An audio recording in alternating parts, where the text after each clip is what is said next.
let's talk about freak flags. Like, oh, Okay. it's a great segue.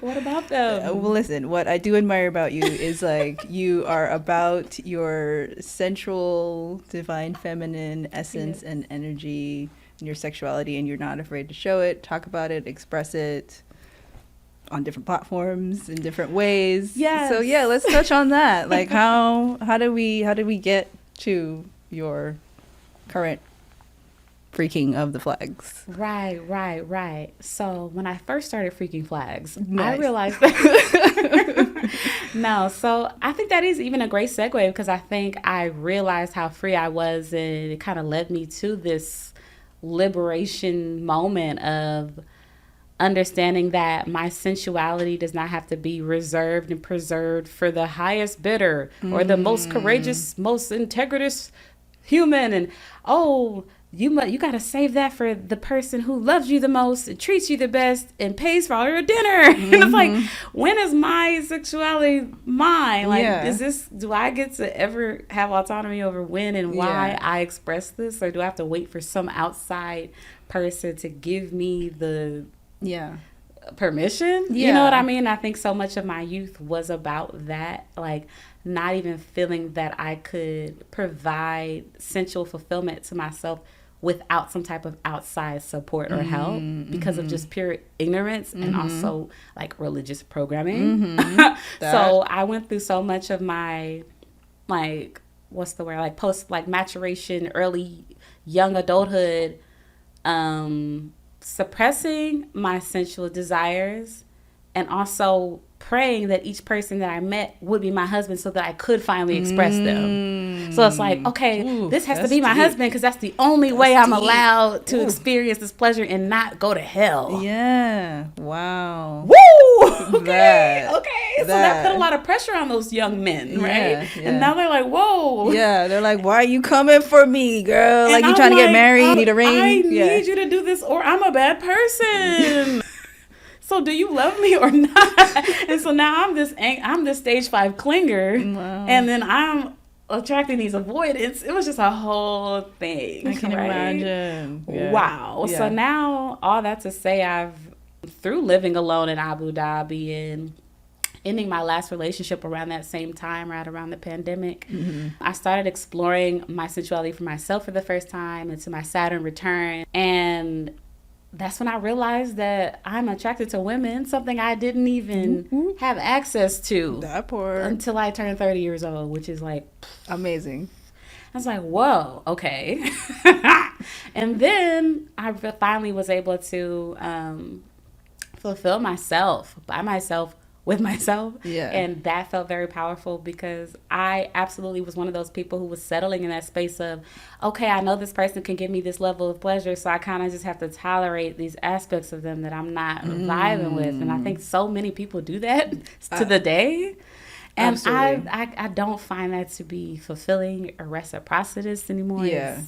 I'm finally actually over casual sex as a whole. Like, I no longer feel like, it's like, if this doesn't mean anything, what are we doing? You know? Yeah. I definitely still have my side of, like, I went to my first play party this year. Yes. And so that could be called casual in regard of, I didn't have penetrative sex. But a point I'm making is like, of course, as humans, we have urges, and I think it's okay to satisfy them consensually in safe spaces. Yeah. But I'm no longer ruled by it. I don't let it lead me. Yeah. I think and I feel, and then I act, you know. Yeah. And I think so much of my youth, I was riddled with impatience and just that lack of control and discipline, and also just needing like that short-term gratification, but constantly ending up in these empty moments afterwards of just, I think there's like a social, hitting so many points right now. Do it. But my point is like, there's such a lack of aftercare that I experience in casual sex, even after getting strong and wise enough and going to therapy and being able to articulate what I need, why I need it, why it triggers me if I don't, and still having people say, oh, okay, look me in my face, let me cry in their arms, and then just do nothing. Just leave you there. And then it's like, that is a very jarring experience. I was recently watching a neuroscientist talk about a lot of people who get penetrated. It is a like it's a jarring experience to the body. And so it's natural for women to feel like emptiness or neglect or like are we okay? They want more assurance after that because it's a when I do it, it's vulnerable. It's a visceral experience. It's vulnerable. You're entering people's bodies. There's so much shame that has been put on women for feeling that way. Absolutely. Instead of, oh my gosh, I just did all that to her. Let me make sure she's cool. Okay. Yeah. You know? Yeah. Not even just that moment, but the days thereafter. Can you imagine? Yeah. And unfortunately, people have been warped to believe that that's romance territory. Like, that's for your boyfriend. Yeah. I don't have to get it. Yeah. It's like that between that and the post clarity, it's kind of like, did you ever care about me at all? I don't know. We'll never know.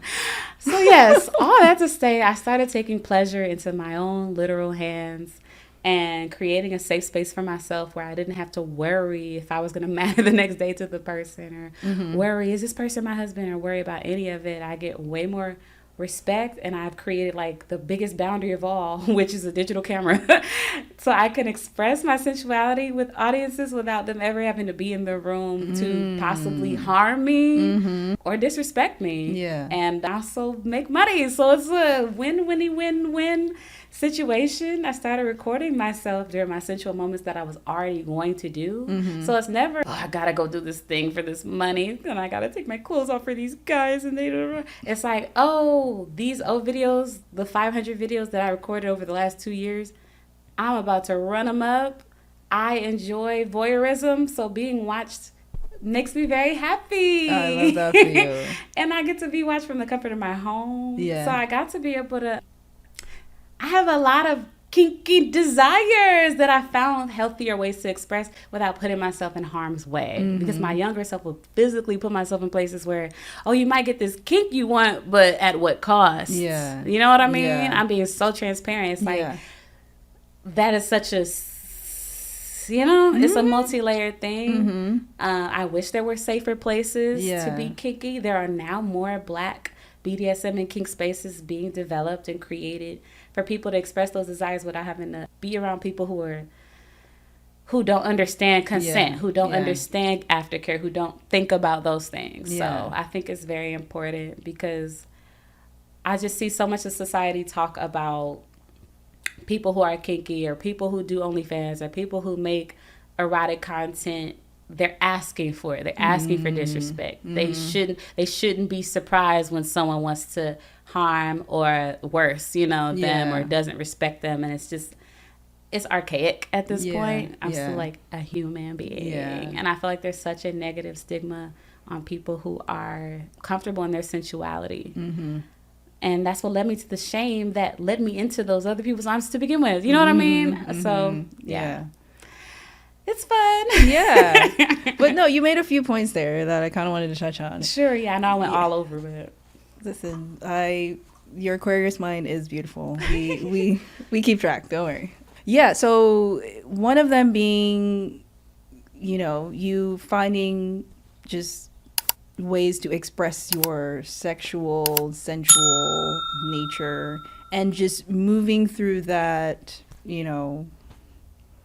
I don't know what to call it. It's more like that old school rhetoric. Well, it's not even old school. It's still very current, which is, no, you are, if you dress in a sensual or sexual way, or if you are acting out these desires, or if you're into kink or is it BDSM? Yeah. I was like, sorry, it's not my cup of tea. It's okay. But if you're into all of that, then you're a bad woman, or like you're a hoe, or like even like not deserving of love. Like you don't deserve respect and love and to be seen and heard.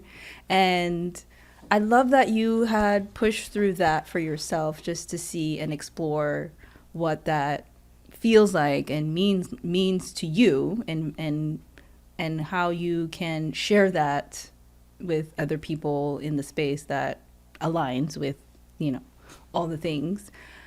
And two, you touched on just aftercare.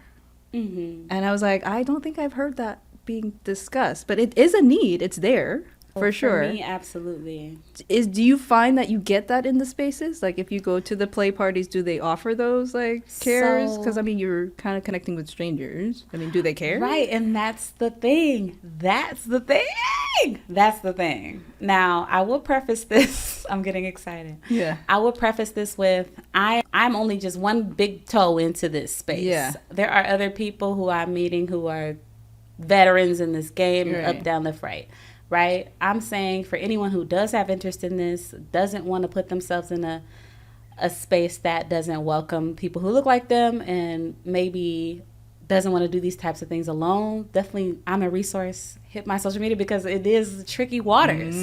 But to the level of aftercare and consent, the kink and BDSM space, that is their whole get down. Is it? I just joined a Black kink community where they actually vet people, which made me so happy. Wow. But I got on like a Zoom call with the person who leads it, and he said, what does consent mean to you? And we sat, and I'm just talking about, yes or no. And also you can say yes or no with your body too. And he's like, go take you further. And he broke down more elements of consent. Like people could still say yes with their body and yes with their mouth, and still something can happen in the middle. We got to talk all during and after. And I was just like, whoa, you broke that down in a way. I don't remember the specific point he made, but he took it beyond just consent. Yes means yes, no means no. Yeah. And it's like, at the play party I went to for Valentine's Day, Black, femme, queer. Okay. I'm on the patio doing my thing, and they're like, oh, come down. We have to have the consent talk. I come down. We're all talking 20, maybe 30 minutes, bro. Every stage of what's going to happen during the event. Really? What is okay? What is not okay? If I have this green light on, you can watch. If I don't, we don't want you to watch. Our scene is over here. If you want to do this, this is how you ask. Put all your kinks on the wall. If someone wants to do a kink with you, they'll let you know. Wow. If they don't, they'll let you know. If anything's weird, let this person know or that person know. We're going to break down how to ask for consent. We're going to break down how to notice if the consent is changing at any point. And I'm just looking at all these Black, femme, queer women, and I'm just like, this is the safest pre-touch each other conversation I have ever had. Yeah. We actually all could wear a wristband showing that we've been tested recently. Wow. Mm-hmm. Talk about safety. And when I try to do this with heterosexual males, it's usually a bore. It's usually, okay, let's get this out of the way. I'm usually the only person asking, when's the last time you've been tested? Mm-hmm. And the aftercare conversations, I'm just now learning that it's okay for me to say, hey, I really want to continue talking the next day after you do all this stuff to my body. Yeah. That would be cool if I know I'm on your mind after all of that, right? Yeah. Wouldn't that be kind of nice? I think that would be kind of nice. Yeah. It's crazy to me. The things I've asked for people in my love life have been free 99, like, hey, you made yourself some tea and you didn't think about making me a cup after everything we just did together. That's kind of interesting. And just thoughts and consideration is too much. Yeah. And then when I go to the kink space, it's like, this is what I need. I had one scene with a married couple, and they were both so sweet and so nice to me. Both males? Both females? Both females. Okay. It's all femme. Okay. Two married women, and they said, okay, what are you comfortable with? Is there anyone where you don't want to be touched? Is there anything you want to hear, don't want to hear? What are you comfortable with? Again, these conversations are supposed to be normal. Mm-hmm. Mm-hmm. People's bodies go through so much, and we should care more, have more empathy, which is really the problem. Yeah. To care about everyone's experience and not just our own gratification. Yeah. And that's why I don't mean to single out heterosexual males, but it's the patriarchal conditioning. Yeah. It's the lack of emotional safety that creates that lack of emotional safety between the man and the woman. Yeah. So even just to land my plane, when I do my videos online, I just got a message the other day from a man like, you're perfect, you're amazing, you're a queen, you're wonderful, thank you so much, and some money from him. Love that. When I date these real men, I'm like, hey, I think you forgot to consider talking to me this week. That's like, work. And I'm actually physically touching that person, so it's like, it starts to get really weird. Yeah.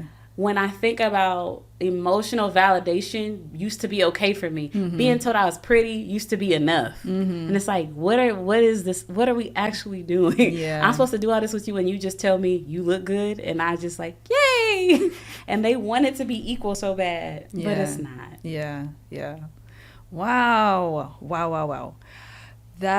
Listen, I think the spaces that you're in, I think the discoveries, the exploration is absolutely amazing. Thank you for giving other Black queer women permission to just show up, just Black women period, to just show up in their sensuality and their sexuality and like the freedom to just be and explore and not listen to like society and, you know, the conditioning that we've had and the rhetoric that we've heard like all these years about women. So I think you're doing the job, you're doing the work, we appreciate you.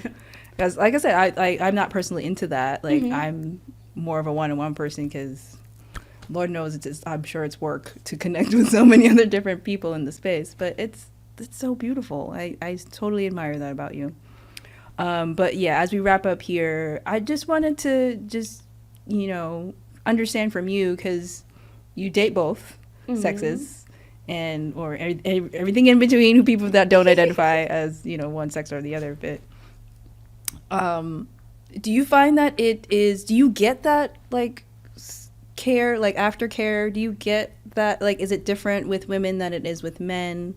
Like when you connect, you know, from that intimate space, like do they treat you differently? Like how what's been your experience?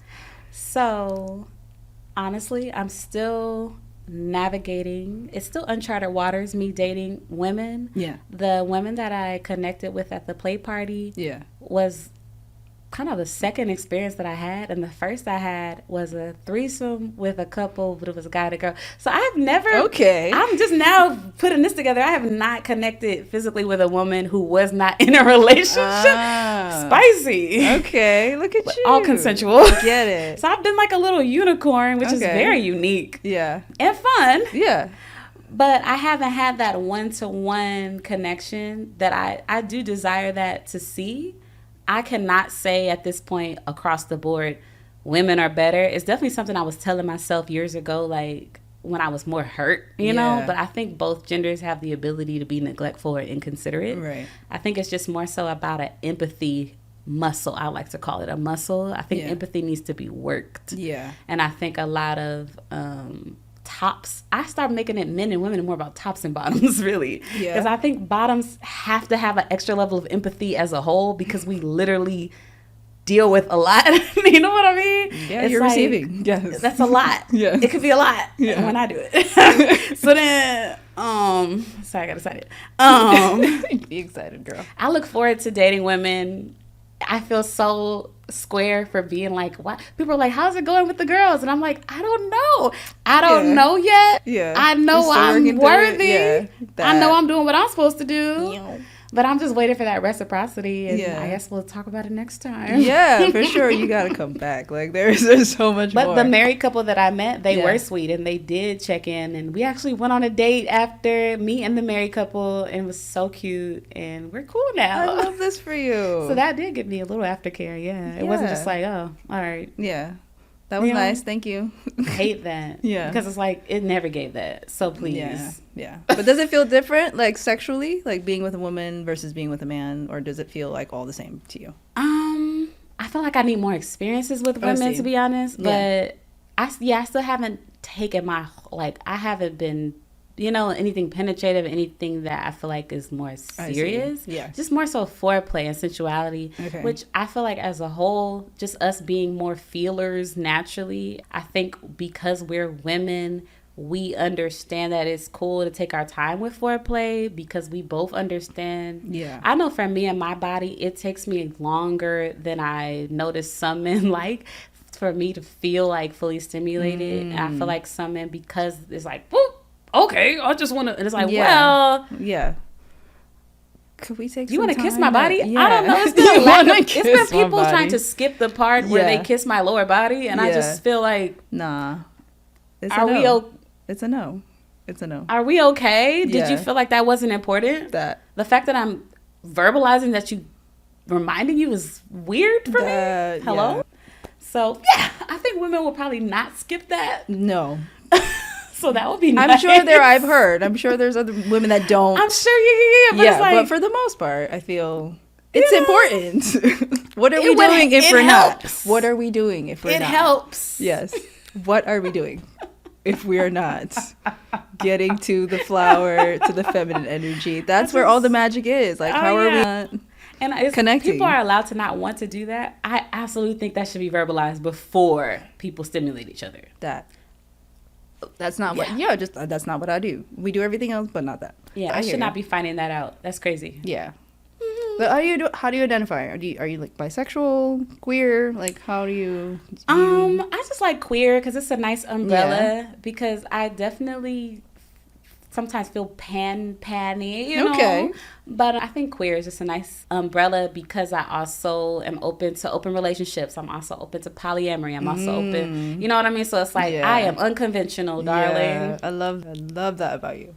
Thank you. Yeah. So wrapping up. So is there anything that I have not asked you that you'd like to put in the space? I just want to thank you. This has been amazing. For sure. I hope that you had a great time. Absolutely. I really enjoyed the safety that you provided. And I just hope that anyone listening pulls up to the Hoopty Studios. I also bake sweet potato pies at all my shows. That's so if right. you pull up to a show in LA, I'm going to put that pie in your mouth. Yes, darling. And you're going to like it. Okay. And I also have original music on streaming and also even newer stuff on Bandcamp. So you can check all of that out at HeyMissFaye_. And I second, third, fifth, sixth, 10th the pies. Like, they are fire. Your sweet potato pie is friend. Your mouth too, God's ears. You do it. So, yes, in LA, check out Miss Faye, any of the shows. Juice Joint you frequent often. Yes. And once a month, the Juice Joint. Yeah, shout out to the Juice Joint THA. Yeah. But thank you for the work that you do. I think, again, you're a phenomenal unicorn. You do. There's so many dimensions to you. I loved exploring with you. Thank you for coming, blessing us with your medicine. Please continue to do the work that you're doing. You're doing God's work for sure. Ashe. Appreciate you. Yeah, go check out the song Ashe for sure. Bye. Thank y'all so much for watching. Don't forget to like, share, subscribe if you're listening to the podcast. Please share with your friends. Please like, subscribe, all the things. Please support your queer artists, your queer community. Stay blessed, stay loved. Thank y'all so much for joining me. Bye. Bye.